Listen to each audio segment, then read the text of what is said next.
ದೇವರು ಪಾಪವನ್ನು ದ್ವೇಷಿಸ್ತಾನೆ ಮತ್ತು ಪಾಪಿಯನ್ನು ಪ್ರೀತಿಸೋನಾಗಿದ್ದಾನೆ. ಸೊ ಹೀಗಿರಬೇಕಾದ್ರೆ ನಾವು ಈಗ ವ್ಯಭಿಚಾರಿಗಾಗಿ ಪ್ರಾರ್ಥನೆ ಮಾಡಬೇಕು ಅಂತಂದರೆ ವ್ಯಭಿಚಾರಿಯ ಒಳಗಣ ವೈರಿಯನ್ನು ನಾವು ಕಟ್ಟಾಕ್ತಾ ಹೋಗಬೇಕು. ಯಾಕಂತಂದರೆ ಅನೇಕರು ನಾನು ಹತ್ತಿರದಿಂದ ನೋಡಿದ್ದೇನೆ, ಅವರು ಕೆಲವರು ವ್ಯಭಿಚಾರವನ್ನು ಪ್ರೀತಿಸದೇ ಹೋದರು, ತಮ್ಮನ್ನು ತಾವು ಇನ್ನಿಲ್ಲದಂತೆ ಜಜ್ಜಿಕೊಂಡ್ರು, ಇನ್ನಿಲ್ಲದ ಹಾಗೆ ತಮ್ಮನ್ನು ತಾವು ವ್ಯಭಿಚಾರದ ವಿಷಯದಲ್ಲಿ ಬಿದ್ದೋಗಿರೋದಕ್ಕೆ ತಮ್ಮನ್ನು ತಾವು ತಮ್ಮ ಜೀವಿತಗಳನ್ನು ಕೊನೆಗಾಣಿಸ್ಕೊಳ್ಳೋದಕ್ಕೆ ಬಯಸಿದ್ರು ಕೂಡ ಮತ್ತೆ ಮತ್ತೆ ವ್ಯಭಿಚಾರದ ಪಾಪದಲ್ಲಿ ಬಿದ್ದಿರೋದನ್ನು ನಾನು ಹತ್ತಿರದಿಂದ ನೋಡಿದ್ದೇನೆ. ಸೊ ಈಗ ಅವರು ವ್ಯಭಿಚಾರಕ್ಕಾಗಿ ನಾವು ಎಷ್ಟು ಸರ್ತಿ ಪ್ರಾರ್ಥನೆ ಮಾಡಿದ್ರೂ ಕೂಡ ನಾವು ಅವರ ವಿಚಾರದಲ್ಲಿ ವ್ಯಭಿಚಾರ ಜಯ ಹೊಂತಾ ಹೋಗ್ತದೆ, ನಮ್ಮ ಪ್ರಾರ್ಥನೆ ಸೋಲ್ತಾ ಹೋಗ್ತದೆ. ಸೊ ಹಾಗಿರ್ಬೇಕಾದ್ರೆ ನಾವು ಸರಿಯಾದ ವೈರಿಯನ್ನು ಅರ್ಥ ಮಾಡ್ಕೊಳ್ಬೇಕು. ಯಾಕಂತಂದರೆ ನಾವು ಹೋರಾಡ್ತಿರೋದು ಮನುಷ್ಯ ಮಾತ್ರದವ್ರ ಸಂಗಡ ಅಲ್ಲ, ನಾವು ಹೋರಾಡ್ತಿರೋದು ರಾಜತ್ವಗಳಿಗೆ ವಿರುದ್ಧವಾಗಿಯೂ, ಅಧಿಕಾರಗಳಿಗೆ ವಿರುದ್ಧವಾಗಿಯೂ, ಅಂಧಕಾರದ ಇಹಲೋಕಾಧಿಪತಿಗಳ ವಿರುದ್ಧವಾಗಿಯೂ, ಆಕಾಶ ಮಂಡಿರುವಂಥ ದುರಾತ್ಮನ ಸೇನೆಗೆ ವಿರುದ್ಧವಾಗಿಯೂ ನಾವು ಹೋರಾಡುವವರಾಗಿದ್ದೇವೆ.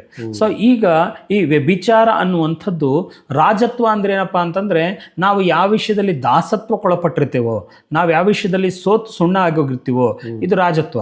ಅಧಿಕಾರ ಅನ್ನುವಂಥದ್ದು ಅದು ನಮ್ಮನ್ನು ಒಂದು ವಿಷಯಕ್ಕೆ ತಳ್ಳೋದಕ್ಕೆ ನೋಡ್ತಾ ಇರ್ತದೆ, ಅದು ನಮ್ಮನ್ನು ಒಂದು ವಿಷಯಕ್ಕೆ ನೇರವಾಗಿ ಇಂಥದ್ದೇ ಹಾದಿಯಲ್ಲಿ ನಡೆಸಬೇಕು ಅನ್ನುವಂಥ ಮನೋಗುಣವನ್ನು ಅದು ಹೊಂದಿರ್ತದೆ. ಅಂಧಕಾರದ ಇಹಲೋಕಾಧಿಪತಿಗಳು ಅಂತಂದರೆ ಈಗಾಗಲೇ ಈ ಲೋಕವನ್ನು ನಾವೆಲ್ಲ ಸೇರಿ ಅಥವಾ ನಮ್ಮ ಹಿರಿಯರು ಸೇರಿ ಅನೇಕ ಕೊಚ್ಚೆಗಳನ್ನು ಗಲೀಜುಗಳನ್ನ ಇಲ್ಲಿ ಬಿಟ್ಟೋಗಿದ್ದಾರೆ. ಆ ಗಲೀಜು ಬಿಟ್ಟೋಗಿರೋ ಗಲೀಜು ಎಲ್ಲಿರಬೇಕು? ಇಲ್ಲೇ ಇರಬೇಕು. ಈಗ 3 ದಿವಸ ಆಯಿತು ಮನೆ ಗುಡಿಸ್ಲಿಲ್ಲ ಅಂದರೆ ಕಸ ಇಲ್ಲಿರ್ಬೇಕು, ಅದೇ ಮನೇಲಿ ಇರ್ತದೆ. ಅದು ಹೊರ ಹಾಕೋವರೆಗೂ ಅದು ಇಲ್ಲೇ ವಾಸ ಮಾಡ್ತಾ ಇರ್ತದೆ. ಮತ್ತು ನಮಗೆ ಪರಲೋಕದಿಂದ ಬರ್ತಕ್ಕಂಥ ಸಹಾಯಗಳನ್ನು ತಡೆಯೋದಕ್ಕೋಸ್ಕರ ಆಕಾಶ ಬಂದಿರುವಂಥ ದುರಾತ್ಮನ ಸೇನೆ ಯಾವಾಗಲೂ ಕೆಲಸ ಮಾಡ್ತಾನೆ ಇರ್ತದೆ. ಸೊ ಹಾಗಿರ್ಬೇಕಾದ್ರೆ ಈ ವ್ಯಭಿಚಾರ ಅನ್ನುವಂಥದ್ದು ಉದಾಹರಣೆಗೆ ಇದು ಅಧಿಕಾರ ಅನ್ನುವಂಥ ವಿಷಯದ ಕೆಳಗೆ ಬರ್ತದೆ. ಯಾಕಂತಂದರೆ ಮನುಷ್ಯನು ತನ್ನನ್ನು ತಾನು ವಿವೇಕಿಯನ್ನಾಗಿಸಿಕೊಳ್ಳೋದಕ್ಕೋಸ್ಕರವಾಗಿ, ಯಾಕಂದರೆ ಇಲ್ಲಿ 2 ಸಂಗತಿ ಇತ್ತು. ಒಂದು, ದೇವರ ಸೃಷ್ಟಿಯಲ್ಲಿ ಉಂಟು ಮಾಡಲ್ಪಟ್ಟಂಥ ದೇವಪುತ್ರರು, ಎರಡನೇದಾಗಿ ದೇವರ ಸೃಷ್ಟಿಯಲ್ಲಿ ಉಂಟು ಮಾಡಲ್ಪಟ್ಟಂಥ ನರಪುತ್ರರು. ಇವು 2 ಬಹಳ ಜ್ಞಾನಿಗಳಾಗಿದ್ದಂಥ ಸಂಗತಿಗಳಾಗಿದ್ವು. ಆದರೆ ವಿವೇಕ ಅನ್ನುವಂಥದ್ದು ದೇವರ ಬಳಿಯಲ್ಲಿ ದೊರಕುವಂಥ ಅಮೂಲ್ಯವಾದಂಥ ಭಂಡಾರ.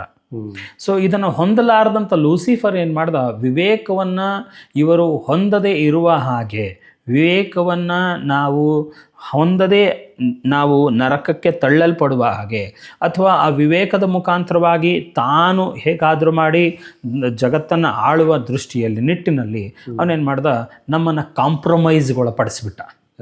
ಆ ಕಾಂಪ್ರಮೈಸ್ ಒಳಪಡಿಸಿದ ನಂತರ ವಾಕ್ಯದಲ್ಲಿ ಬರೆದಿರುವ ಹಾಗೆ ತಿಂದ ದಿನ ಸತ್ತೇ ಹೋಗುವಿ ಅಂತ.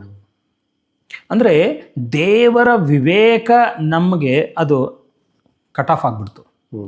ದೇವರ ವಿವೇಕ ಕಟಾಫ್ ಆದ ನಿಮಿತ್ತವಾಗಿ ಮನುಷ್ಯ ಯಾಕೆ ವಿಗ್ರಹಾರಾಧನೆ ಮಾಡ್ತಾನೆ ಅಂತಂದರೆ, ಮನುಷ್ಯ ಯಾಕೆ ಸಂವಿಧಾನವನ್ನು ಮಾಡ್ಕೊಂಡಿದ್ದಾನೆ, ಮನುಷ್ಯ ಯಾಕೆ ರೂಲ್ಸಲ್ಲೇ ನಡೆಯೋದಕ್ಕೆ ಇಷ್ಟಪಡ್ತಿದ್ದಾನೆ, ಯಾಕೆ ಅಂತಂದರೆ ಯಾವಾಗ ನಿಜವಾದ ಬೆಳಕು ಕಟಾಫ್ ಆಯಿತೋ ಮನುಷ್ಯ ಸೂರ್ಯನ ದಿಕ್ಕಿನೆಡೆಗೆ ನಡೆಸಲ್ಪಡೋದಕ್ಕೆ ಪ್ರಾರಂಭಿಸ್ತ. ಹಾಗಾಗಿನೇ ಮೆಸೊಪೊಟೋಮಿಯಾ ನಾಗರಿಕತೆ ಮೊದಲನೇ ನಾಗರಿಕತೆ ಅಂತ ಪರಿಗಣಿಸಲ್ಪಡ್ತದೆ. ಸೊ ಆಗಿಂದ ಅದು ಯಾವ ಕಡೆಗೆ ನಡೆಸಲ್ಪಡ್ತು ಅಂತಂದರೆ, ಈಗ ಮಧ್ಯ ಏನಾದರೂ ಇರಾನ್ನಲ್ಲಿ ಇರಾಕ್ನಲ್ಲಿ ಇರೋಂಥ ಮೆಸೊಪೊಟೋಮಿಯಾ ಇರಾಕ್ನಲ್ಲಿ ಬ್ಯಾಬಿಲೋನ್ ನಾಗರಿಕತೆ ಇರಾಕ್ನಲ್ಲಿ ಉಂಟು ನಡೆಸಲ್ಪಟ್ಟಿದ್ದು. ಅಲ್ಲಿಂದ ಮುಂದೆ ಹಾಗೆ ಪೂರ್ವದ ಕಡೆಗೆ ನಡೆಸಲ್ಪಡ್ತಾ ಹೋಗ್ತಾನೆ. ಯಾಕೆಂತಂದರೆ ಬೆಳಕಿನ ಕಡೆಗೆ ನಡೆಸಲ್ಪಡೋದು ಮನುಷ್ಯನ ಉದ್ದೇಶವಾಗಿತ್ತು. ಸೊ ಹಾಗೆ ಪೂರ್ವ ದಿಕ್ಕಿನ ಕಡೆಗೆ ಹಾಗೇ ನಡೆಸಲ್ಪಡ್ತಾ ಹೋಗ್ತಾನೆ. ಅಂದರೆ ಅವನಿಗೆ ಯಾವಾಗಲೂ ಯಾವುದಾದ್ರೂ ಅಧಿಕಾರದ ಕೆಳಗಿರೋದಕ್ಕೆ ಆಸೆ. ಹಾಗಾಗಿನೇ ಇಸ್ರಾಯೇಲರು ಐಗುಪ್ತ ದೇಶವನ್ನು ಬಿಟ್ಟು ಕಾನಾನ್ ದೇಶಕ್ಕೆ ಹೊರಡುವಂಥ ದಾರಿಯಲ್ಲಿ ಯಾವಾಗ ಮೋಶೆ ಅನ್ನುವಂಥ ಅಧಿಕಾರ ಕಾಣಿಸ್ಲಿಲ್ಲ, ಇಮಿಡಿಯೇಟ್ ಆಗಿ ಅಲ್ಲಿ ಚಿನ್ನದ ಬಸವ ಬಂದು ಕೂತ್ಕೊಳ್ಳುತ್ತೆ. ಸೊ ಹೀಗೆ ಮನುಷ್ಯ ತನ್ನನ್ನು ತಾನು ಸರಿಪಡಿಸ್ಕೊಳ್ಳೋದಕ್ಕೆ, ತನ್ನನ್ನು ತಾನು ಗೌರವಯುತವಾಗಿ ನಡೆಸ್ಕೊಳ್ಳೋದಕ್ಕೆ ಬಹಳ ಮುಖ್ಯವಾಗಿ ಈ ಕಾಮನೆಗಳು ಬಹಳ ಮುಖ್ಯವಾದಂಥ ಕಾರ್ಯಗಳನ್ನು ಮಾಡ್ತವೆ. ಯಾವುದನ್ನಾದ್ರೂ, ಯಾಕಂತಂದರೆ ಮನುಷ್ಯ ಇವತ್ತು ಯಾವುದನ್ನಾದರೂ ಕಲ್ತಿದ್ದಾನೆ, ಹೆಚ್ಚು ಕಲಿತಾ ಹೋಗ್ತಿದ್ದಾನೆ ಅಂತಂದರೆ ಅವನೊಳಗಿನ ಕ್ಯೂರಿಯಾಸಿಟಿನೇ ಕಾರಣ.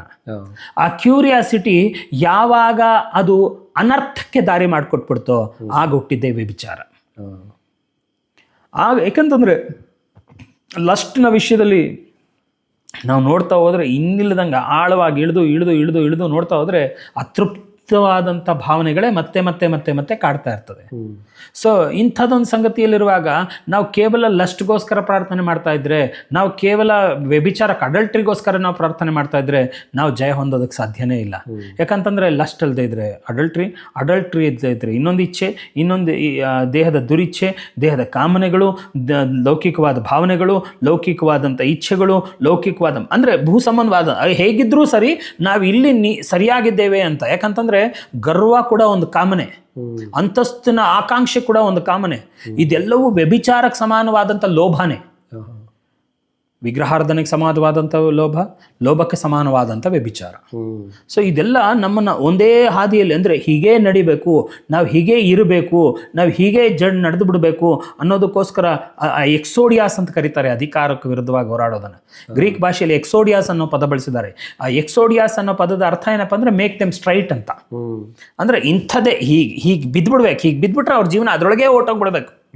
ಯಾಕಂತಂದರೆ ಯಾವುದಾದ್ರೂ ವ್ಯಭಿಚಾರಿಯನ್ನು ನೀವು ನೋಡೋದಾದರೆ ಎಲ್ಲರೂ ಸೇರಿ ಮತ್ತೊಂದು ಆವರ್ತಿ ಆಕೆಯನ್ನು ಅಲ್ಲಿಗೆ ತಳ್ಳೋದಕ್ಕೆ ನೋಡ್ತಾರೆ ಹೊರತು ಆಕೆಯನ್ನು ಮೇಲ್ಗಡೆ ತರೋದು ಬಹಳ ಕಡಿಮೆ.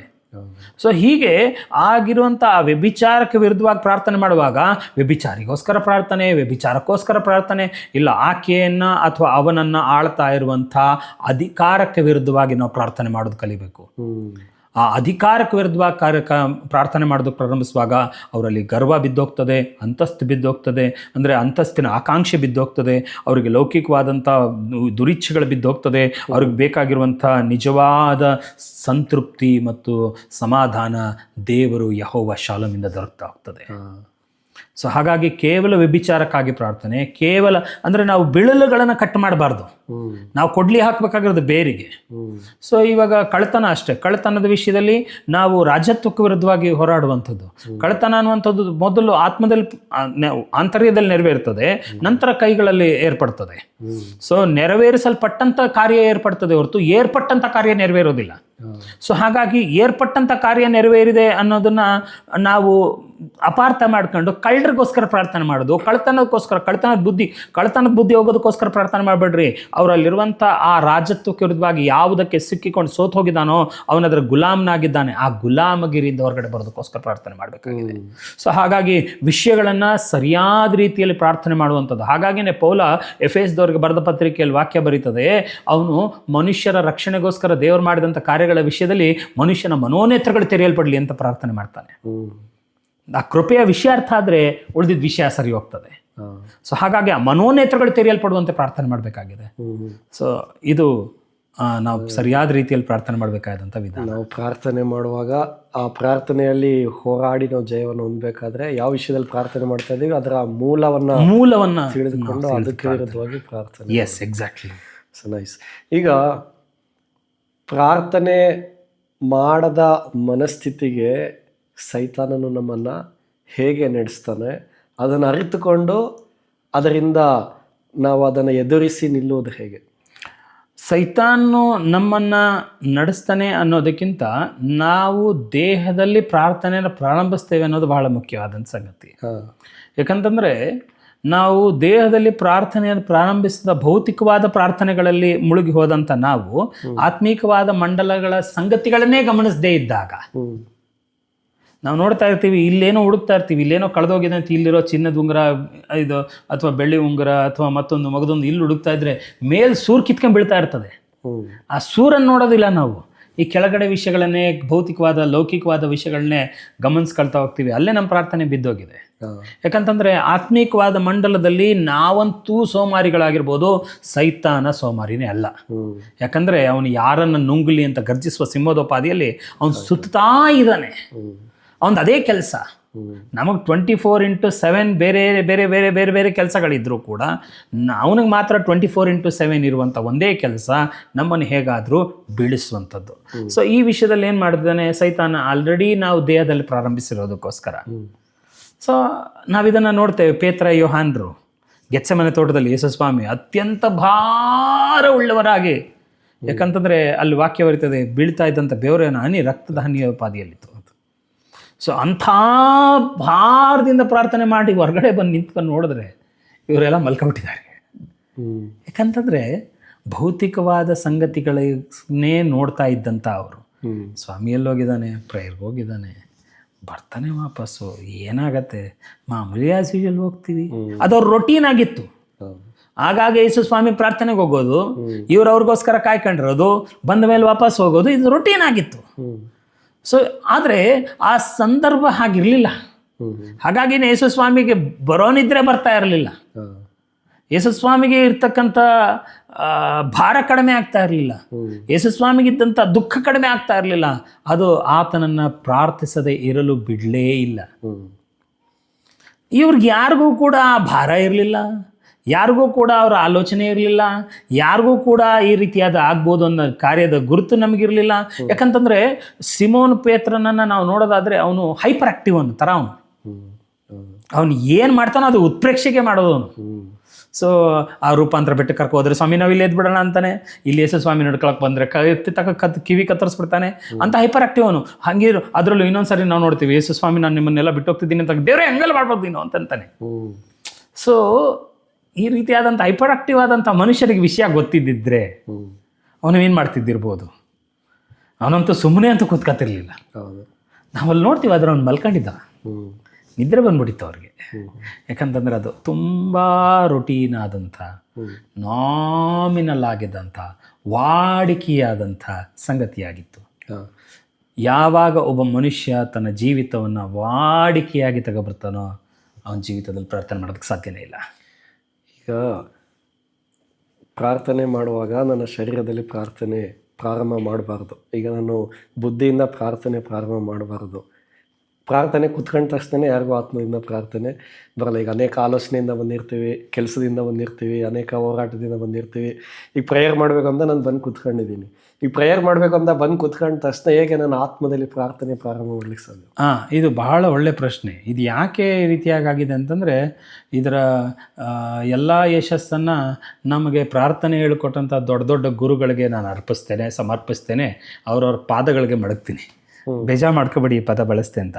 ಯಾಕೆ ಅಂತಂದರೆ, ನಾನು ಹೇಗೆ ಪ್ರಾರ್ಥನೆ ಮಾಡಬೇಕು ಅನ್ನೋದನ್ನು ಒಂದು ಜನರಲೈಸ್ ಆಗಿರುವಂಥ ಮಾಡ್ಯೂಲ್ಗಳನ್ನ ಸೃಷ್ಟಿ ಮಾಡಿಬಿಟ್ಟಿದ್ದೇವೆ. ಯಾವುದೇ ಕಾರಣಕ್ಕೂ ಯೆಶಾಯನ ಪ್ರವಾದನ ಗ್ರಂಥವನ್ನು ದಾನಿಯೇಲ ಬರೆಯೋದಕ್ಕೆ ಸಾಧ್ಯ ಇರಲಿಲ್ಲ. ದಾನಿಯೇಲನ ಕಾರ್ಯವನ್ನು ದಾವೀದ ಮಾಡೋದಕ್ಕೆ ಸಾಧ್ಯನೇ ಇರ್ತಿರ್ಲಿಲ್ಲ. ನಾವು ಬಹಳ ವಿಶಿಷ್ಟವಾದವರು ಮತ್ತು ವಿಚಿತ್ರವಾದವರು. ನನಗೆ ಕೊಡಲ್ಪಟ್ಟಂಥ ಭಾರಕ್ಕೂ ಪಾಸ್ಟರ್ ಮನೋಜ್ಗೆ ಕೊಡಲ್ಪಟ್ಟಂಥ ಭಾರಕ್ಕೂ ಬಹಳ ದೊಡ್ಡ ವ್ಯತ್ಯಾಸ ಇದೆ. ಸೊ ಹೀಗಿರಬೇಕಾದ್ರೆ ನನ್ನನ್ನು ಒತ್ತಾಯಪಡಿಸುವ ಸಂಗತಿಗಳಲ್ಲಿ ನಾನು ಪ್ರಾರ್ಥನೆಯನ್ನು ಪ್ರಾರಂಭಿಸಬೇಕೇ ಹೊರತು ನಾನು ದಿನನಿತ್ಯದ ವಾಡಿಕೆಯ ಪ್ರಾರ್ಥನೆಯಿಂದ ಪ್ರಾರಂಭಿಸ್ತಿದ್ದೀನಿ. ಅಲ್ಲೇ ನಾವು ಸೋಲ್ತಾ ಇದ್ದೀವಿ. ಮೊದಲನೇದಾಗಿ ಪ್ರಾರ್ಥನೆ ಅನ್ನುವಂಥದ್ದು ಬಹುಮುಖ್ಯವಾದಂಥ ಜನರಲೈಸ್ಡ್ ಆಗಿರುವಂಥ ಸಂಗತಿ ಅಲ್ವೇ ಅಲ್ಲ. ಯಾಕಂತಂದರೆ ಈಗ ಉದಾಹರಣೆಗೆ 8 ಗಂಟೆ 9 ಗಂಟೆ ರಾತ್ರಿ ಆಗ್ತದೆ, ನಾನೀಗ ಹೋಗಿ ಅಮ್ಮ ಊಟ ಹಾಕ್ಕೊಡಮ್ಮ ಅಂತ ನೀವು ಕೇಳ್ತೀರಾ, ನನಗೆ ಊಟ ಕೊಡಿ ಅಂತ ನಾನು ಕೇಳ್ತೀನಿ. ಸೊ ಈ ಊಟ ಕೊಡಿ ಅನ್ನೋ ಮಾತು ಒಂದೇ ಆಗಿದ್ರೂ ಕೂಡ ತಟ್ಟೆ ಸಪ್ರೇಟ್ ಬರ್ತವೆ. ನಾವಿಬ್ಬರು ಒಂದೇ ಪದ ಬಳಸಿದ್ವಿ ಅಂತ ಒಂದೇ ತಟ್ಟೆ ಬರಲಿಲ್ಲ ನನಗೆ, ನಿಮಗೆ ಒಂದೇ ಆಹಾರ ಬರಲಿಲ್ಲ, ಒಂದೇ ವಿಧವಾದ ಆಹಾರ ಬಂತೆ ಹೊರತು ಒಂದೇ ಆಹಾರ ಬರಲಿಲ್ಲ. ನಿಮ್ಮ ತಟ್ಟೆಲಿರೋ ಬಿರಿಯಾನಿಗೂ ನನ್ನ ತಟ್ಟೆಲಿರೋ ಬಿರಿಯಾನಿ ಬೇರೆ ಬೇರೆ ಅದು. ಸೊ ಅದರ ಅಳಿದುಳಿದ ಭಾಗಗಳಾಗಿರಬಹುದು. ಪ್ರಾರ್ಥನೆ ಅನ್ನುವಂಥದ್ದು ಒಂದು ವಿಶೇಷವಾದಂಥ ಅದು ಆಯಾಮ.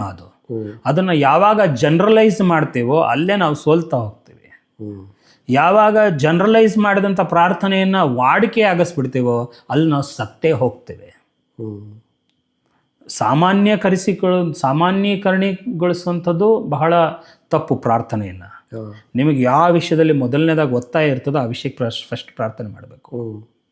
ನಿಮ್ಗೆ ಯಾವ ವಿಷಯ ಹೆಚ್ಚು ಆಲೋಚನೆ ಕೊಡ್ತಾ ಇರ್ತದೋ ಆ ವಿಷಯದ ಬಗ್ಗೆ ಹೆಚ್ಚು ದೇವ್ರ ಹತ್ರ ಮಾತಾಡ್ತಾ ಹೋಗ್ಬೇಕು. ಅದನ್ನು ಬಿಟ್ಬಿಟ್ಟು ನನಗೆ ಓಕೆ ಇದು ಕೆಲಸದ ಸಮಯ ಅಲ್ಲ, ಇದು ದೇವರ ಸಮಯ, ಅದಕ್ಕೋಸ್ಕರ ನಾವೇನು ಮಾಡೋಣ, ದೇವ್ರಿಗೋಸ್ಕರ ಪ್ರಾರ್ಥನೆ ಮಾಡೋಣ. ದೇವ್ರಿಗೋಸ್ಕರ ಏನು ಪ್ರಾರ್ಥನೆ ಮಾಡ್ತೀರಿ? ದೇವ್ರ ಹತ್ರ ಪ್ರಾರ್ಥನೆ ಮಾಡಬೇಕಾಗಿದೆ. ಸೊ ಯಾಕೆ ನಾವು ನಿಮ್ಮನ್ನು ಒತ್ತಾಯಪಡಿಸದ ಯಾವ ಪ್ರಾರ್ಥನೆಯೂ ನಿಮಗೆ ಫಲದಾಯಕವಾಗಿ ಕಂಡು ಬರೋದಕ್ಕೆ ಸಾಧ್ಯನೇ ಇಲ್ಲ. ಯಾಕಂತಂದರೆ ನಾನು ಇದನ್ನು ಮತ್ತೆ ಮತ್ತೆ ನನ್ನ ಸಭೆಯಲ್ಲಿ ಹೇಳಿದಂಥ ಒಂದು ಸಂಗತಿ ಉಂಟು. ಏನಾಯಿತು, ಚಾರ್ಲಿ ಪೀಸ್ ಅನ್ನುವಂಥ ಒಬ್ಬ ನರಹಂತಕ, ಅವನು ಬಹಳಷ್ಟು ಕೊಲೆಗಳನ್ನು ಮಾಡಿ ಮರಣದಂಡನೆ ಶಿಕ್ಷೆಗೆ ಗುರಿಯಾಗಿರ್ತಾನೆ. ಮರಣದಂಡನೆ ಗುರಿಯಾಗಿರ್ಬೇಕಾದ್ರೆ ಅವನ ಮರಣದಂಡನೆಯ ಹಿಂದಿನ ದಿವಸ ಪ್ರಕಟಣೆ ಗ್ರಂಥವನ್ನು ಓದಲಿಕ್ಕಾಗಿ ಅಲ್ಲಿ ಇದ್ದಂಥ ಚರ್ಚ್ನ ಪಾದ್ರಿ ಬಂದು ಅವ್ರ ಜೊತೆ ಆ ವಿಷಯವನ್ನು ಹೇಳ್ಕೊಳ್ತಾ ಇರ್ತಾರೆ. ಆ ವಿಷಯವನ್ನು ಹೇಳ್ತಾ ಇರುವಂಥ ಪಾದ್ರಿಗೆ ಏನು ಅನ್ಸೋದಿಲ್ಲ. ಆದ್ರೆ ಅಲ್ಲಿ ಕೇಳಿಸ್ಕೊಳ್ತಾ ಇದ್ದಂಥ ಆ ನರಹಂತಕನಾದಂಥ ಚಾರ್ಲಿ ಪೀಸ್ ಒಂದು ಮಾತು ಹೇಳ್ತಾನೆ, ನೀನು ಎಷ್ಟು ಸಾಮಾನ್ಯವಾಗಿ ಇದನ್ನು ಓದೋದಕ್ಕೆ ಸಾಧ್ಯ ಆಯಿತು ನಿನ್ನ ಕೈಲಿ? ಇದನ್ನೇನಾದರೂ ನನಗೆ ಗೊತ್ತಿದ್ದಿದ್ರೆ, ಈ ಸಂಗತಿ ನನಗೇನಾದರೂ ಗೊತ್ತಿದ್ದಿದ್ರೆ, ನನ್ನ ರಸ್ತೆ ತುಂಬ ಗಾಜಿನ ಚೂರುಗಳನ್ನ ಹಾಕಿದರೆ ನಾನು ಮೊಣಕಾಲಲ್ಲಾದರೂ ಸರಿ ಮೊಣಕೈನಲ್ಲಾದರೂ ಸರಿ ಅದನ್ನು ಸರಿಸಿ ಅವುಗಳಿಗೆ ಬರದ ಹಾಗೆ ಜನರನ್ನು ನಾನು ತಡೀತಿದ್ದೆ ಅಂತ. ಕೇವಲ ಪಠಣ ಚಾರ್ಲಿ ಪೀಸ್ ಅಂತ ನರಹಂತಕನ ಜೀವಿತದಲ್ಲಿ ವ್ಯತ್ಯಾಸವನ್ನು ತರ್ತಕ್ಕದ್ದಾಗಿರೋದಾದರೆ ದೇವರ ವಿಶಿಷ್ಟ ಅನುಭವ ಯಾರಿಗೆ ಯಾವಾಗ ಸಿಗ್ತದೆ, ಹೇಗೆ ಸಿಗ್ತದೆ ಅಂತ ಹೇಳೋಕ್ಕಾಗೋದೇ ಇಲ್ಲ. ಹಾಗಾಗಿ ಪ್ರಾರ್ಥನೆಯನ್ನು ಸಾಮಾನ್ಯಕರಣೀಕರಿಸೋದು ಅಂದರೆ ಪ್ರಾರ್ಥನೆಯನ್ನು ಹುದುವಾದ ಪ್ರಾರ್ಥನೆ ಮಾಡಿಬಿಟ್ಬಿಡೋದು ಅದು ಬಹಳ ದೊಡ್ಡ ಅಪರಾಧ. ಹಾಗೆ ನಮ್ಮ ಹಿರಿಯರಲ್ಲಿ ಅನೇಕರು, ಇವತ್ತಿನ ಸೇವಕರಲ್ಲಿ ಅನೇಕರು, ಹೀಗೆ ಅನೇಕ ಸಂಗತಿಗಳಲ್ಲಿ ನಾವು ಅದಕ್ಕೇಕಂತಂದರೆ ಪ್ರತಿಯೊಂದಕ್ಕೂ ನಾವೇನು ಮಾಡ್ತೀವಿ, ನಮಗೆ ಇಷ್ಟ ಬಂದಂಥ ವಾಕ್ಯ ತುಂಬ ಸುಂದರವಾಗಿ ಬರೀತದೆ ಪೇತ್ರನ ಬರೆದ ಪತ್ರಿಕೆಯಲ್ಲಿ. ಪೌಲನ ಮಿಕ್ಕಾದ ಗ್ರಂಥಗಳಿಗೆ ಹೇಗೆ ತಪ್ಪಾದ ಅರ್ಥಗಳನ್ನು ಕಲ್ಪಿಸ್ಕೊಂಡು ಏನು ಮಾಡ್ತಾರೆ, ಅವರ ಅಜ್ಞಾನಕ್ಕೂ ಮತ್ತು ಅವರಿದ್ದಂಥ ಸ್ವಾರ್ಥಕ್ಕೂ ಅವುಗಳನ್ನ ಹೇಗೆ ದುರುಪಯೋಗ ಪಡಿಸ್ಕೊಳ್ತಾರಲ್ಲ, ಹಾಗೆ ನಾವು ಇವತ್ತು ಅನೇಕ ವಚನಗಳನ್ನ ದುರುಪಯೋಗ ಪಡಿಸ್ಕೊಂಡು ಅದನ್ನು ಸಾಮಾನ್ಯೀಕರಣಗೊಳಿಸ್ಬಿಟ್ಟಿದ್ದೇವೆ. ಸಾಮಾನ್ಯೀಕರಣಗೊಳಿಸಿಕೊಂಡ್ರ ನಿಮಿತ್ತವಾಗಿ ಇವತ್ತು ಹಾಗಿದ್ರೆ ಅಧಿಕಾರಕ್ಕೆ ಪ್ರಾರ್ಥನೆ, ಏಕೆಂದರೆ ಅಧಿಕಾರಿಗಳ ವಿರುದ್ಧವಾಗಿ ಅಧಿಕಾರಿಗಳಿಗೋಸ್ಕರ ಅರಸರಿಗೋಸ್ಕರ ಪ್ರಾರ್ಥನೆ ಮಾಡ್ರಿ ಅಂತ ವಾಕ್ಯದಲ್ಲಿ ಬರೀತದೆ. ಹಾಗಿರ್ಬೇಕಾದ್ರೆ ಅಲ್ಲಿ ಹೆರೋದನಿಗೆ ವಿರುದ್ಧವಾಗಿ ಯಾಕೆ ಯೋಹಾನ ಮಾತಾಡ್ತಾನೆ? ಮಾತಾಡಬಾರ್ದಲ್ಲ. ಅಲ್ಲಿ ನಾತಾನ್ ಯಾಕೆ ದಾವೀದನಿಗೆ ವಿರುದ್ಧವಾಗಿ ಮಾತಾಡ್ತಾನೆ? ಮಾತಾಡಬಾರ್ದಲ್ಲ. ಅವ್ರ ಒಳಿತುಗಳಿಗೋಸ್ಕರ, ಅವ್ರ ಶ್ರೇಯಸ್ಸಿಗೋಸ್ಕರ. ಯಾಕಂತಂದರೆ ಅಧಿಕಾರ ಅನ್ನುವಂಥದ್ದು ದೇವರಿಂದಲೇ ಹೊರತು ಮತ್ತಾರಿಂದಲೂ ಬರೋದಿಲ್ಲ. ಹಾಗಲ್ಲ. ಅದನ್ನು ಸಾಮಾನ್ಯೀಕರಣ, ಅರಸರುಗಳ ವಿಷಯದಲ್ಲಿ ಪ್ರಾರ್ಥನೆಯನ್ನು ಸಾಮಾನ್ಯೀಕರಣಗೊಳಿಸೋದು ತಪ್ಪು. ಪಾಸ್ಟರ್ಗಳ ವಿಷಯದಲ್ಲಿ, ಸೇವಕರುಗಳ ವಿಷಯದಲ್ಲಿ ಪ್ರಾರ್ಥನೆಯನ್ನು ಸಾಮಾನ್ಯೀಕರಣಗೊಳಿಸೋದು ತಪ್ಪು. ಯಾಕಂತಂದರೆ ಸೇವಕರುಗಳ ವಿಭಿನ್ನವಾದ ಮನಸ್ಥಿತಿಗಳು ಬೇರೆ, ವಿಭಿನ್ನವಾದಂಥ ಪರಿಸ್ಥಿತಿಗಳು ಬೇರೆ, ವಿಭಿನ್ನವಾದಂಥ ಅನುಕರಣೆಗಳು ಬೇರೆ, ವಿಭಿನ್ನವಾದಂಥ ಅನುಸರಣೆಗಳು ಬೇರೆ. ಹಾಗಿದ್ರೆ ನಾವು ಮೂಲವಾದಂಥ ಸಂಗತಿಗಳಿಗೆ ನಾವು ಪ್ರಾರ್ಥನೆ ಮಾಡ್ತಾ ಮಾಡ್ತಾ ಮಾಡ್ತಾ ಜಗತ್ತನ್ನು ರಿಪೇರ್ ಮಾಡೋದಕ್ಕೆ ಬಂದಿರುವಂಥ ಮೆಕ್ಯಾನಿಕ್ಗಳು ನಾವು. ಸೊ ಆ ವಿಷಯದಲ್ಲಿ ನಮ್ಮನ್ನು ನಾವು ತೊಡಗಿಸ್ಕೊಳ್ಳೋದು ಬಹಳ ಮುಖ್ಯವಾದದ್ದು. ಜನರಲೈಸ್ ಮಾಡಬಾರ್ದು ಪ್ರಾರ್ಥನೆಯನ್ನು. ಸೊ ಜನರಲೈಸ್ ಮಾಡಿರ್ತಿರೋದ್ರಿಂದನೇ ಸಮಸ್ಯೆ ಜಾಸ್ತಿ ಆಗ್ತಾ ಇದೆ. ಈಗ ಪ್ರಾರ್ಥನೆನ ಜನರಲೈಸ್ ಮಾಡಿರೋದು ಅಂತಂದರೆ, ಈಗ ಸಭೆ ವಿಶ್ವಾಸಿಗಳು ಬರ್ತಾರೆ, ಏನು ಪ್ರೇಯರ್ ಮಾಡಬೇಕು ಅಂತ ಕೇಳ್ತಾರೆ. ನಾವು ಈ ವಿಷಯಕ್ಕೆ ಪ್ರೇಯರ್ ಮಾಡಿ ಅಂತ ಹೇಳ್ತೀವಿ. ಇಲ್ಲ ನಾವು ಪ್ರೇಯರ್ ಮಾಡ್ತೀವಿ, ನೀವು ಆಗಲೇ ಹೇಳಿದ್ರಿ ಪ್ರಾರ್ಥನೆ ಮಾಡುವಾಗ ಆತ್ಮದಲ್ಲಿ ಯಾವ ವಿಷಯಕ್ಕೆ ಭಾರ ಉಂಟಾಗುತ್ತೋ ಆ ವಿಷಯದಲ್ಲಿ ಪ್ರಾರ್ಥನೆ ಮಾಡಬೇಕಂತ. ನನಗೆ ಇವತ್ತು ಒಂದು ವಿಷಯಕ್ಕೆ ಭಾರ ಉಂಟಾಗಿದೆ, ನಾಳೆ ಏನೂ ಭಾರ ಉಂಟಾಗಿಲ್ಲ. ಈಗ ನಾನು ಪ್ರಾರ್ಥನೆ ಮಾಡಬೇಕಂತ ಅಂದರೆ ಇಂತಿಂಥ ವಿಷಯಗಳಿಗೆ ನಾನು ಪ್ರಾರ್ಥನೆ ಮಾಡಬೇಕಂತ ನಾನು ಡಿಸೈಡ್ ಮಾಡ್ಕೊಂಡಿದ್ದೀನಿ. ಅದು ಜನರಲೈಸ್ ಅಂತ ಹೇಳ್ತಾ ಇದ್ದೀರಾ ಅಥವಾ ಯಾವುದು? ಇಲ್ಲ, ನಾನು ಹೇಳ್ತಾ ಇದ್ದೀನಿ, ನಿಮಗೆ ದೇವರು ಒಂದು ವಿಷಯವನ್ನು ಕೊಟ್ಟಿದ್ದಾನೆ. ಒಂದು ವಿಷಯ ಕೊಟ್ಟಿರೋದನ್ನು ನೀವು ನೋಡದೇ ಇರೋವರೆಗೂ ಅದನ್ನು ಮಾತಾಡೋಕ್ಕಾಗೋದಿಲ್ಲ. ಇವತ್ತು ವಿಶ್ವಾಸಿ ಅಂದರೆ ಏನು ಅಂತಂದರೆ ನನ್ನ ಪ್ರಕಾರ ಗೂಬೆ ಅಂತ. ಸೇವಕರು ಮತ್ತು ವಿಶ್ವಾಸಗಳ ಗೂಬೆ ಹೇಗೆ ಅಂತಂದರೆ, ಅವರು ರಾತ್ರಿ ಸಮಯದಲ್ಲಿ ಬಹಳ ಎಚ್ಚರಿಕೆಯಿಂದ ಕಾಯ್ತಾ ಇರ್ತಾರೆ. ಗೂಬೆ ಒಂದು ನಿಶಾಚರಿ ಪ್ರಾಣಿ. ತನ್ನ ಬೇಟೆ ಅನ್ನೋದು ಬಹಳ ಗಮನ ಇಟ್ಟು ನೋಡ್ತದೆ. ರೆಕ್ಕೆ ಬಡಿಯೋ ಶಬ್ದ ಕೂಡ ಗೊತ್ತಾಗೋದಿಲ್ಲ ಗೂಬೆದು. ಸೊ ಹೀಗೆ ತನ್ನ ಬೇಟೆನ ಹೇಗೆ ಬಹಳ ದೃಷ್ಟಿ ಇಟ್ಟು ನೋಡ್ತಾ ಇರ್ತದೋ, ಹಾಗಿದ್ರೆ ಜಗತ್ತನ್ನು ನೀವೇನು ಮಾಡಬೇಕು? ದೃಷ್ಟಿ ಇಟ್ಟು ಏನಾಗ್ತಿದೆ ಅಂತ ನೋಡ್ತಾ ಇರಬೇಕು. ನೋಡಿದಾಗ ಅಲ್ಲಿ ನಡೀದೇ ಇರೋದಕ್ಕೆ ಸಾಧ್ಯನೇ ಇಲ್ಲ ಒಂದು ವಿಷಯ. ಆ ನಡೀದೇ ಇರೋಂಥ ಸಂಗತಿಯನ್ನು ನೀವು ಅರ್ಥ ಮಾಡ್ಕೊಳಕ್ ಆಗೋದೇ ಇಲ್ಲ. ಸೊ ಹಾಗಿದ್ರೆ ನಡೀತಿರೋದಾದ್ರೆ ಖಂಡಿತವಾಗ್ಲೂ ಅದೇನಾಗಬೇಕು? ಆದರೆ ನಾವು ನೋಡ್ತಾ ಇದ್ದೀವಿ, ಅರ್ಥ ಆಗ್ತಾ ಇಲ್ಲ. ಯಾಕಂದರೆ ನಾವು ನೋಡ್ತಾ ಇಲ್ಲ. ಆ ನೋಡೋದಾದರೆ ಖಂಡಿತವಾಗ್ಲೂ ಅನೇಕ ಸಂಗತಿಗಳು ನಿಮಗೆ ಅರ್ಥ ಆಗ್ತಾ ಹೋಗುತ್ತೆ. ಆ ಸಂಗತಿಗಳು ನೆರವೇರ್ತಾ ಹೋದಾಗಲೆಲ್ಲ ದೇವರ ಇರುವಿಕೆ ಮತ್ತೆ ಮತ್ತೆ ನಮ್ಮ ಹೃದಯದಲ್ಲಿ ಪ್ರಕಟಗೊಳ್ತದೆ. ಆ ಪ್ರಕಟಗೊಂಡಂಥ ಸಂಗತಿ ನಿಮ್ಮ ಹೃದಯಗಳನ್ನು ಪ್ರಾರ್ಥಿಸುವಂತೆ ಪ್ರೇರೇಪಿಸ್ತದೆ. ಪ್ರತಿಯೊಬ್ಬ ವಿಶ್ವಾಸಿಯ ಜೀವಿತದಲ್ಲಿ ವಿಜ್ಞಾಪನೆ, ಕೃತಜ್ಞತೆ ಮತ್ತು ಅನ್ಯೋನ್ಯತೆ, ಅರಿಕೆ ಪ್ರಾರ್ಥನೆ, ಹೋರಾಟದ ಪ್ರಾರ್ಥನೆ, ಮಧ್ಯಸ್ಥಿಕೆ ಪ್ರಾರ್ಥನೆ ಹೌದು. ಮತ್ತು ಉಪವಾಸದ ಪ್ರಾರ್ಥನೆ ಪ್ರತಿಯೊಬ್ಬ ಕ್ರೈಸ್ತನ ಜೀವಿತ. ಉಪವಾಸ ಬೇರೆ, ಪ್ರಾರ್ಥನೆ ಬೇರೆ ಇರಬೇಕು. ಉಪವಾಸ ಬೇರೆ, ಪ್ರಾರ್ಥನೆ ಬೇರೆ. ಹೇಗೆ ಡಿಫ್ರೆನ್ಸಿಯೇಟ್ ಮಾಡ್ತೀರಾ? ಸೊ ಉಪವಾಸ ಪ್ರಾರ್ಥನೆಯ ಒಂದು ಭಾಗ, ಕಾಣಿಕೆ ಪ್ರಾರ್ಥನೆಯ ಒಂದು ಭಾಗ, ಅನ್ಯೋನ್ಯತೆ ಪ್ರಾರ್ಥನೆಯ ಒಂದು ಭಾಗ, ಆದರೆ ಅದು ಪರಿಪೂರ್ಣ ಅಲ್ಲ. ಸೊ ಹಾಗಾಗಿ ಉಪವಾಸ ಅನ್ನುವಂಥ ಪ್ರಾರ್ಥನೆ ಅದು ತ್ಯಜಿಸುವ ಪ್ರಾರ್ಥನೆ, ಅನೇಕ ಸಂಗತಿಗಳನ್ನು ವರ್ಜಿಸುವಂಥ ಪ್ರಾರ್ಥನೆ, ಅಂದರೆ ಅನೇಕ ಸಂಗತಿಗಳನ್ನ ಬಿಟ್ಟುಕೊಡುವಂಥ ಪ್ರಾರ್ಥನೆ, ಒಪ್ಪಿಸ್ಕೊಡುವಂಥ ಪ್ರಾರ್ಥನೆ. ಸೊ ಇದು ಉಪವಾಸ ಪ್ರಾರ್ಥನೆಯ ಆಯಾಮ. ಸೊ ಹಾಗಾಗಿ ಅದಕ್ಕೊಂದು ಪರಿಪೂರ್ಣ ಅರ್ಥ ಕೊಟ್ಬಿಡೋದು ತುಂಬ ದೊಡ್ಡ ತಪ್ಪಾಗತ್ತೆ. ಹಾಗಾಗಿ 9 ವಿಷಯಗಳನ್ನ ಒಳಗೊಂಡಂಥ ಪ್ರಾರ್ಥನಾ ಕೂಟಗಳು ಏರ್ಪಡಬೇಕಾಗಿದೆ. ಅಲ್ಲೊಂದು ಅನ್ಯೂನತೆ ಏರ್ಪಡಬೇಕಾಗಿದೆ, ಕೃತಜ್ಞತೆ, ವಿಜ್ಞಾಪನೆ, ಅರಿಕೆ, ಪಶ್ಚಾತ್ತಾಪ ಅಲ್ಲ, ಕ್ಷಮಿಸಿ, ಪ್ರಾಯಶ್ಚಿತ್ತ, ಕಾಣಿಕೆ, ಸೊ ಮಧ್ಯಸ್ಥಿಕೆ, ಈ ರೀತಿಯಾದಂಥ ಅನೇಕ ಸಂಗತಿಗಳು ಅಲ್ಲಿ ನೆರವೇರಬೇಕಾಗಿದೆ. ಸೊ ಹಾಗಾಗಿ ಅದು ಪ್ರಾರ್ಥನೆಯ ಆಯಾಮಗಳು. ಓಕೆ, ಈಗ ಕೊನೆಯದಾಗಿ ಕ್ರಿಸ್ತನಲ್ಲಿದ್ದಂಥ ಪ್ರಾರ್ಥನೆ ಜೀವಿತ ನನ್ನಲ್ಲಿ ಬರಬೇಕಂದ್ರೆ ನಾನೇನು ಮಾಡಬೇಕು? ಕ್ರಿಸ್ತನ ಹಾಗೆ ಜಗತ್ತನ್ನು ನೋಡೋದು ಕಲಿಬೇಕು. ಕ್ರಿಸ್ತನ ಹಾಗೆ ಜಗತ್ತನ್ನು ನೋಡೋದಕ್ಕೆ ನಾವು ಯಾವತ್ತು ಪ್ರಾರಂಭಿಸ್ತೀವೋ ಕ್ರಿಸ್ತನಲ್ಲಿದ್ದಂಥ ಪ್ರಾರ್ಥನಾ ಜೀವಿತ ಇಮಿಡಿಯೇಟಾಗಿ ನಮ್ಮ ಜೊತೆ ಬರ್ತಾ ಹೋಗ್ತಾ ಇದೆ. ಯಾಕಂತಂದರೆ ಕ್ರಿಸ್ತನಲ್ಲಿದ್ದಂಥ ಪ್ರಾರ್ಥನೆಯ ಜೀವಿತ, ಕ್ರಿಸ್ತನಲ್ಲಿದ್ದಂಥ ಜಗತ್ತನ್ನು ನೋಡುವಂಥ ಜೀವಿತ ನಾವು ಹುಟ್ಟಿದಾಗಿಂದ ನೋಡ್ತಾ ಹೋಗ್ತೀವಿ. ಆ ಹುಟ್ಟಿದಾಗಿಂದ ಅಂತನ್ನುವಾಗ ನಾವೇನು ನೋಡ್ತೇವೆ, ಜಗತ್ತು ಕ್ರಿಸ್ತನನ್ನು ನೋಡಿದಂಥ ವಿಧಾನವನ್ನು, ಅವರು ಪೂರ್ವ ದಿಕ್ಕಿನಿಂದ ಬಂದಂಥ ಜೋಯಿಸರಿರ್ಬೋದು, ದೇವಾಲಯದ ಅಂಗಳಲ್ಲಿದ್ದಂಥ ಪ್ರವಾದಿ ಇರ್ಬೋದು, ಅಲ್ಲಿ ದೇವಾಲಯದ ಅಂಗಳದಲ್ಲಿದ್ದಂಥ ದಾಸಿ ಇರಬಹುದು. ಸೊ ಈ ರೀತಿಯಾಗಿ ಜಗತ್ತು ಕ್ರಿಸ್ತನನ್ನು ನೋಡಿದಂಥ ವಿಧಾನವನ್ನು ನಾವು ನೋಡ್ತೇವೆ. 12ನೇ ವಯಸ್ಸಿಗಾಗಲೇ ಅವನು ವಾಕ್ಯವನ್ನು ಗುರುತಿಸ್ತಾ ಇದ್ದಾನೆ. ಆತನ ಏನು ಮಾಡ್ತಾ ಇದ್ದಾನೆ, ವಾಕ್ಯವನ್ನು ಗುರುತಿಸಿ ಪಂಡಿತರುಗಳ ಜೊತೆಗೆ ಏನು ಮಾಡ್ತಾ ಇದ್ದಾನೆ, ವಿದ್ವಾಂಸರೊಟ್ಟಿಗೆ ಅವನು ಚರ್ಚಿಸ್ತಾ ಇದ್ದಾನೆ. ಹಾಗಾಗಿ ಆತನು ನೋಡ್ತಾ ಇದ್ದಂಥ ವಿಧಾನ ಬೇರೆ. ಆತನ ನೋಟದ ದೃಷ್ಟಿಕೋನವನ್ನು ನಿಮ್ಮ ಜೀವಿತದಲ್ಲಿ ಬರೋದಕ್ಕೆ ಪ್ರಾರಂಭಿಸಿದ್ರೆ ಆಟೋಮೆಟಿಕ್ ಆಗಿ ನಿಮ್ಮ ಜೀವಿತ ಪ್ರಾರ್ಥನೆಯ ಜೀವಿತವಾಗಿ ಮಾರ್ಪಡ್ತದೆ. ಹಾಗಾಗಿ ದೇವರ ದೃಷ್ಟಿಕೋನ ನನ್ನ ದೃಷ್ಟಿಕೋನವಾಗಿ ಮಾರ್ಪಡಬೇಕು. ಆಗ ನಾವು ಪ್ರಾರ್ಥಿಸುವಂಥ ವ್ಯಕ್ತಿಗಳಾಗಿ ಮಾರ್ಪಡ್ತೇವೆ. ಇಲ್ಲಿವರೆಗೆ ಪ್ರಾರ್ಥನೆ ಕುರಿತಾಗಿ ಅನೇಕ ವಿಷಯಗಳನ್ನು ನಾವು ಕೇಳಿದ್ದೇವೆ.